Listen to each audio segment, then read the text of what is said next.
Hello and welcome to Capitol Hill. I'm Julie Doyle. The Prime Minister has delivered a speech spruiking the benefits of returning the budget to surplus. She says that will give the Reserve Bank room to move on interest rates if it chooses to do so. And Joe Hockey's also given a speech, firing up debate over welfare entitlements. Joining me today to discuss this and other issues, we have Green Senator Lee Rhiannon in Sydney and Liberal MP Josh Frydenberg in Melbourne. Good afternoon to you both.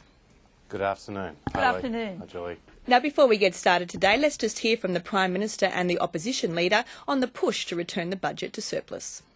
A budget surplus is not a political target, but a potent economic tool. There's no clearer sign of a strong economy than a surplus. And we are delivering this despite the global crisis and despite the uncertainty of the current world economy. A surplus means we will have a buffer in case the global economy gets worse. It means we can protect jobs and we can give the Reserve Bank room to move on monetary policy if it chooses to do so, knowing that an interest rate reduction is good for families and businesses. Now, I might also just observe that the Prime Minister's speech in Perth today is an admission of failure.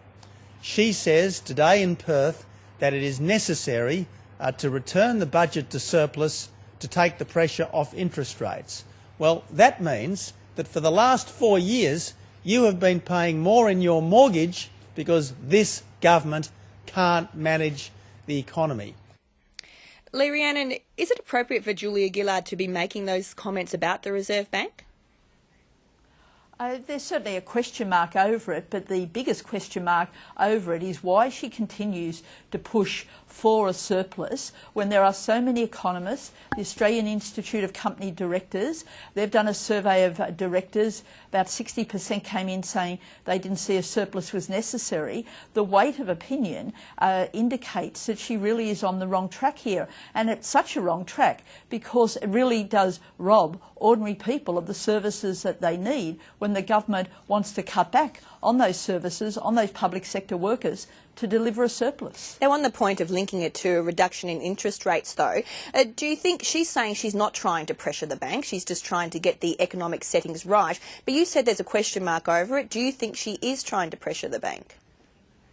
Well, she's certainly sending a message, but the Greens go back to the issue of the surplus itself, and that's what we need to focus on here, because that's where the government needs to change its position.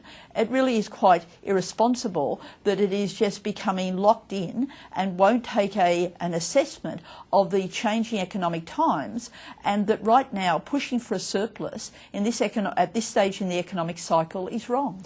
Josh Frydenberg, do you think there's anything wrong with what Julia Gillard is doing here in trying to give the Reserve Bank room to move, as she says, if it chooses to do so?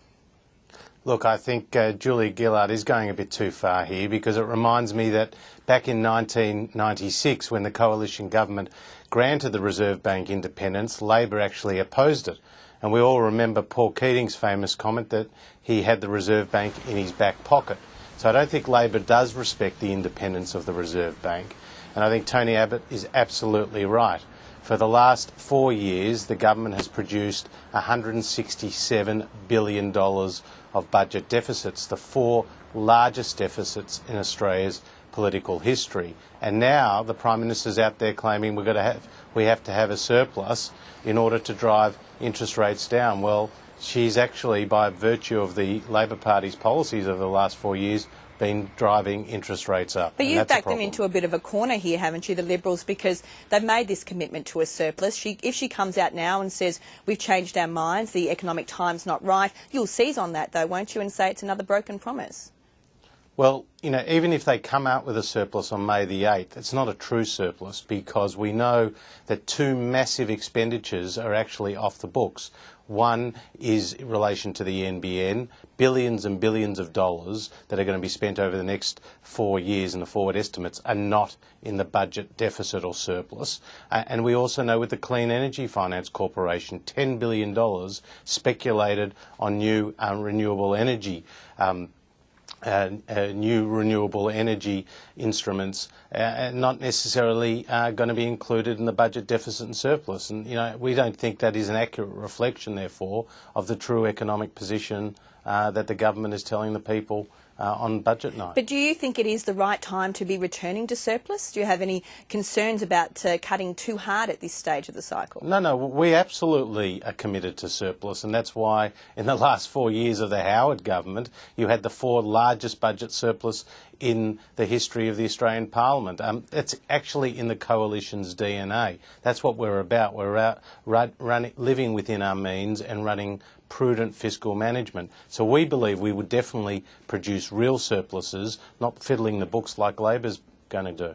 Well, let's move on to another budget-related issue, and that's the speech by the Shadow Treasurer Joe Hockey overnight, where he's called for a closer look at welfare entitlements. Let's hear from Joe Hockey and some of the reaction to those comments. Western communities, Western societies are going to have to make some very hard and unpopular decisions to wind back the involvement of the state in people's lives. We need to compare ourselves with our Asian neighbours, where the entitlements programs of the state are far less than they are in Australia. Mr Hockey believes in widespread cutbacks to Australian families, leaving them abandoned without government support, left to fend for themselves. So what Mr Hockey is saying is that he wants to emulate a dog-eat-dog world, take away the capacity that Australians have to support each other and undermine our ability to have universal health and education. Frankly, the way this government has been spending over the last few years, there is a danger that we ourselves could ultimately go down an unsustainable path. We haven't got there yet, and it's the job of the coalition to ensure that we never do. Josh Frydenberg, Joe Hockey's given the government some pretty easy fodder here, hasn't he, by raising this? Not at all. I think it's quite a thoughtful speech. I've read it, the speech that he delivered in Europe. And I think what he was talking about was that governments need to fund their spending out of their revenue, not from their borrowings. And he was pointing to the fact that, for example, in France, they spent double what Australia does as a percentage of GDP on their social programs. In Britain, it's also much higher than in Australia. Now, But talking about welfare, though, raising this spectre, I guess, we've already seen the government seize on it today and say that the coalition's going to be doing widespread cuts to welfare payments and family benefits. So he's really played into their hands there. Not at all. That doesn't mean we believe what the government's spin is. I mean, they're desperate times call for desperate measures on their part. They're going to try to seize on anything in order to try to get the upper political hand. But the point is, Joe Hockey was making some rational points about what is happening in Europe and the way their economies have gone down because they have not lived within their means. And within Australia, where we do have a demographic issue, I mean, the number of people living aged over 65 is going to double between now and 2050. We have to actually spend money on initiatives that are linked to productivity and not and ensure that we don't have a sense of entitlement out there. Now, Lee Rhiannon, your leader's been pretty scathing about these comments today, talking about threats to universal health and education. Is that taking it a bit too far, though, based on those comments by Joe Hockey? Oh, not at all. That we would see, if this policy was put in under an Abbott government, that the hardship would be enormous and the cutbacks in public services would be extraordinary, because that is where this policy ends up. But he hasn't highlighted any, he hasn't given any examples. He hasn't talked about any specific cuts he's going to make or anything like that. Although if you read I did read the transcript of the interview on Lateline, and it does come to a point where he indicates that he's got his eye on all entitlements. Now, people who are on entitlements and pensions already do it tough. If you're on Newstart, you're trying to live on $244 a week. It's already $130 below the poverty line. Like, many of these people, if an Abbott government came in, they wouldn't be having holidays anymore. A visit to the doctor would be rare. Their kids would be doing it tough because of the cutbacks. We've always had a very fair society in terms of providing these entitlements. In recent decades they have been cut back, but they shouldn't be cut back further. They should actually be increased. Well, let's just move on to another issue before we run out of time today, and that's Afghanistan. And we've seen the photos of the US soldiers posing with the bodies of suicide bombers. There's been widespread condemnation about that. Let's hear from the Defence Minister, Stephen Smith. It's terrible behaviour. It doesn't reflect the values and the virtues of the International Security Assistance Force, nor does it reflect the values and virtues of NATO. It'll be exhaustively investigated and those responsible held accountable. But yes, it is a setback and it's regrettable, but it's also contemptible and deserving of the condemnation that it's got. Josh Frydenberg, it is very damaging, isn't it? Are you worried about this, the impact it could have, whether there could be retaliation attacks? I'm always worried about retaliation attacks against coalition forces, and this is a very unfortunate incident. But we should not lose sight that the vast majority of the coalition forces, obviously the Australian men and women in uniform who are in Afghanistan, they are absolutely adhering to the letter of the law and behaving in an impeccably good manner, and that's an important point to note when an incident like this occurs. Lee Rhiannon, how damaging do you think this will be to the mission? Oh, well, it will be further damaging. I think that's been widely acknowledged by many of the US administrators today, and it further underlines that the withdrawal needs to occur as quickly as possible. Really, what the Australian government needs to now be working on is how we do continue with our development aid once the withdrawal has occurred. Because up until now, much of our development, I understand maybe even all of it, our overseas development aid I'm referring to, has been entwined with military operations. Now, we can't withdraw everything. The military has to come out.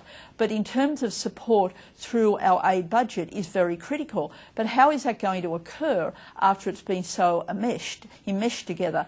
And that's where we do need some answers. Just recently I met with a woman, Afghani MP, Malalai Joya, and she indicated how dire their situation is because now they've got three enemies, as she identified it, the Taliban, the warlords and the occupying forces. And she said, like, please tell your government to leave and work with us on aid projects, not military operations that make more of our people angry with your country. Josh Frydenberg, are you comfortable with the timetable for the transition that the Prime Minister outlined earlier this week? Look, the Coalition's made it very clear that if the Defence Chiefs of Australia are advising the government that we can withdraw early but stay true to our military objectives, then this is something that we will support. I mean, I think it's very unfortunate that Lee Rhiannon is trying to link this incident in the last few days with our early withdrawal. I mean, they're actually not related to each other, Lee. Australia has played a very important part, and together with another 48 countries, in being in Afghanistan, in trying to bring security and stability to an area which was previously a haven for terrorists. And we'll have to leave it there, I'm afraid, Josh. A safer place. We're about to run out of time. Thank you both very much for joining me today. Thanks, Julie. Thank you. And you can join us again tomorrow for another edition of Capitol Hill.